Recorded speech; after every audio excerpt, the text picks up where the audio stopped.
Do not grow old.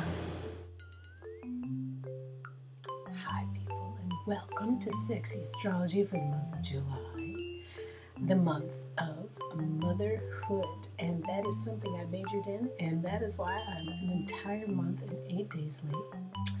But as you know, I'm hardcore devotee and I cannot miss a month, regardless of whether or not I have an audience.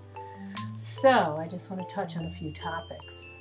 Being that Mars is finally into Libra, or was in the month of July early on, and that Jupiter in Gemini is still current and was at the time, and Saturn completely and fully in Libra, we have been having a lot of what is called, there's a grand squarish aspect between the Saturn in Libra, Uranus, Pluto, and then the Sun in Cancer, Pluto in Capricorn.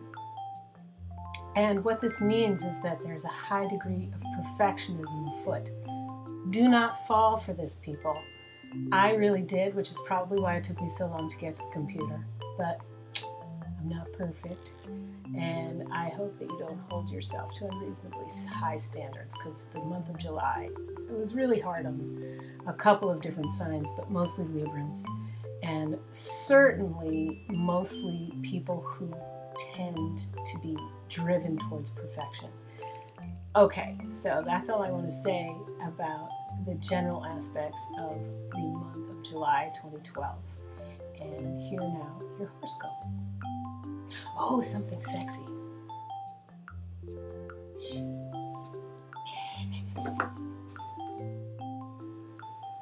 Oh dear Libra, hey, from Sexy Astrology, I'm awake, I'm a Libra, and you might want to look at your rising sign horoscope too, because that'll be something you can hinge on.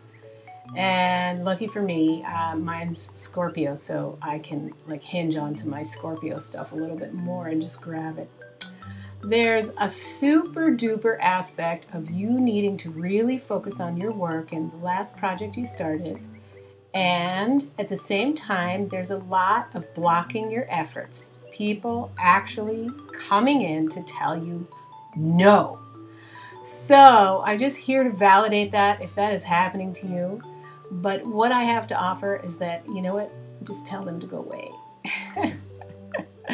Finish what you start. So there's an isolated aspect because Saturn is still on your sun, and for me it's right on my sun.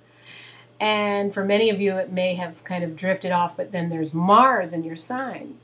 And Mars in your sign is going to make you want to get more active and actually go out and do stuff. But then Saturn is blocking your efforts. And it could come in the form of people, accidents, your kid getting sick, stuff like that, you know. So not to mention Uranus opposite your sign is also, it's not bad. There's excitement in whatever house Aries falls into, whatever house Uranus falls into. There's a lot of excitement. But you really have to toe the line and work on going to sleep early, taking good care of your body, because there's a lot of being stretched out and pulled to the limit for dear Libra. And write to me, I sympathize. Oh my frickin' God, I had no idea it could be this stressful. So yeah, just focus on what you started. You know, Librans often are like, oh, you know what? People are blocking me, so I won't try. And it's like, no, don't do that. Just don't do that. Don't get involved with that. Please, please finish what you start.